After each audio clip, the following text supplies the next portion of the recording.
was wandering along the street, around the place he always... Bonjour Jean-Claude Denis. Bonjour. Je rappelle que vous êtes un auteur et un dessinateur de bande dessinée très reconnu, puisque vous avez eu le Grand Prix d'Angoulême en 2012. Le Café Le Gymnase, où nous nous trouvons aujourd'hui, vous a inspiré pour un album qui s'appelait Le Pélican et sorti en 1994. Quel rôle joue ce café dans votre BD? S'il y a bien un lieu qui est chargé d'histoire dans le quartier, c'est le gymnase. C'était le rendez-vous, comme certains bistrots, pas tous, mais certains bistrots de Montparnasse. Il y avait le Véronèse à une époque, et il y avait le gymnase qui était des vrais bistrots avec bar et avec des clients qui y passent beaucoup de temps. Et j'ai essayé de retracer pas mal de vies, de faire croiser pas mal de parcours de ces gens que j'ai côtoyés. J'ai bâti tout cet album sur le fait que c'était des gens qui paraissaient un petit peu bizarres. Je me suis dit, mais peut-être que je suis un peu bizarre moi aussi. Donc il y avait un petit côté inquiétant. Et j'avais décidé d'appeler, pour ne pas appeler le gymnase, j'avais décidé d'appeler cet album l'annexe. C'était peut-être l'annexe d'une antenne psychiatrique d'un hôpital de la région. Et puis en fait, juste avant la sortie de l'album, avec ce titre, l'annexe, il y a une série de télévision qui a été annoncée et qui portait ce même titre. Et moi, ça m'a un peu inquiété. J'ai retrouvé, je ne sais plus où, qu'avant de s'appeler le gymnase, dans les années 30, ce café existait déjà et il portait le nom de la bière Pélican, j'imagine, à l'époque. Et donc j'ai dû reprendre tous les dessins où on voyait la devanture, où l'annexe était inscrite, et j'ai marqué le Pélican à la place. J'ai tout refait à la main. Vous avez disposé d'un atelier pendant plus de 30 ans au 205 boulevard Raspail. Oui, tout à fait. Quel souvenir gardez-vous de cette période? C'était un endroit formidable où j'avais une vue très agréable sur le quartier, et les manifestations aussi. Il y a beaucoup de choses se passent sur ce boulevard. Il se trouve que j'étais voisin de Florence Sestac, par exemple, mais je ne l'ai pas rencontré par hasard dans le gymnase. J'ai rencontré dans le quartier Martin Véron, mais je l'ai rencontré par l'intermédiaire de nos études aux arts décoratifs. Et il habitait pas très loin. Donc il y a pas mal de gens qui ont habité le quartier que j'ai rencontré, mais c'est pas. La première fois que je les ai vus, c'était pas au bistrot en fait. Hein. Parce que moi je connaissais pas tout le monde au début, mais j'ai pu rencontrer par la suite Philippe Drouillet, et je l'ai revu régulièrement, de même que Jean-Michel Nicolet, oui. C'est des amis proches maintenant. Exactement. Ils le sont devenus avec le temps. Quels sont les points communs entre toutes vos bandes dessinées? À la base, il y a toujours une expérience personnelle et un récit plus ou moins autobiographique. Disons qu'il y a une proximité avec les lieux. Paris, c'est là où je vis, donc j'en parle. Et les expériences sont souvent basées au moins en partie, sur des expériences vécues. Et c'est souvent la seule excuse que je trouve à mes albums. Je me dis au moins ils ont une part de vérité. Voilà. Ces deux albums, Nouvelles du monde invisible et La terreur des hauteurs, présentent des vues du 14e. Vous pouvez nous raconter l'histoire au moins d'un album? En fait, le principe de ces deux albums, c'est que ce sont des albums totalement autobiographiques. C'est-à-dire que toutes les expériences sont des expériences vécues. Mais il se trouve que dans Nouvelles du monde invisible, toutes les expériences sont liées à des souvenirs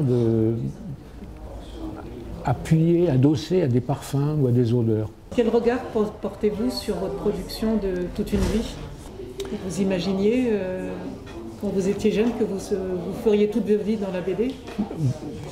Ma vision d'avenir se limitait, quand j'étais jeune, à faire du dessin, effectivement. Si possible, de la bande dessinée, c'est venu un peu plus tard, même si j'ai commencé à faire de la bande dessinée à 4-5 ans ou 6 ans, je ne sais plus. Ah oui? Et oui, la première bande dessinée, c'était une histoire d'un lapin qui partait en vacances, et j'ai gardé, enfin mes parents l'ont gardé, après je l'ai retrouvé. C'était, je ne peux pas dire prometteur, mais en tout cas j'ai commencé tôt, quoi. J'ai suivi un parcours qui m'y a amené assez directement, parce que c'était l'époque aussi. il s'est trouvé que dans les années 70, vouloir faire du dessin et réussir à entrer aux arts décoratifs, par exemple, rencontrer des gens comme Martin Véron, comme André Juillard, être dans le même atelier qu'eux, parler, partager des expériences de bande dessinée qu'on avait déjà faites, des tentatives de les faire publier par des journaux qui nous les avaient refusés, à moi en tout cas à l'époque. J'avais 20 ans, j'étais pas tout à fait mûr, on m'avait dit chez Pilote, revenez nous voir un peu plus tard, mais prenez votre temps, mûrissez, on m'avait dit. Et j'y suis retourné au moins 8 ans plus tard, avant de me faire accepter les premières pages. Et pendant des années, j'étais influencé pas par Druillet, mais par sa capacité à être dessinateur, à être lui-même auteur. Par contre, quand il s'est agi de faire de la bande dessinée, je dis, ça c'est clairement ce que je ne saurais jamais faire et ce que je ne ferai jamais. Et de même, je me suis inspiré presque de certains dessinateurs en sachant que, en étant incapable de leur ressembler, il fallait que je trouve une autre voie. Et ça a été le cas de plein de dessinateurs qui m'ont influencé presque de façon positive pour moi, mais en négatif, quoi, ouais. Bizarrement. En plus d'être un auteur très reconnu de bande dessinée, vous êtes aussi un excellent musicien. Parlez-nous un petit peu du Denis Sweets qui a écumé les plateaux télé dans les années 80. Alors d'abord, je ne sais pas si je suis un excellent musicien, mais c'est vrai que je joue de la musique et ça m'arrive souvent de le faire. Et c'est quelque chose que j'ai réussi à faire de façon en amateur tout le temps, y compris pendant cette période où une des chansons qu'on avait faites en amateur avec les amis, tous auteurs de bande dessinée pratiquement, cette chanson a eu du succès. Il fallait dire presque malheureusement, parce que pendant 1 an et demi, on a été amené à avoir la vie de musiciens et de chanteurs, je dirais presque de variété, c'est-à-dire de gens avec un grand public. Denis, c'était à cause de vous? On était, à l'origine, on était 3 Denis dans le groupe, donc j'en partage un tiers de responsabilité.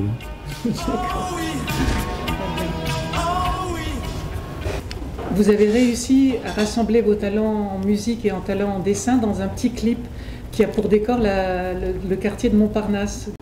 Il m'arrive souvent de traîner dans le quartier en me remémorant, en fonction des gens que je croise, des lieux que je traverse, des époques un petit peu anciennes, et puis l'idée que j'étais peut-être une sorte de fantôme qui hantait le quartier m'a fait penser à raconter une petite histoire sur quelqu'un qui reviendrait hanter le quartier et qu'on voit s'échapper du cimetière. Voilà.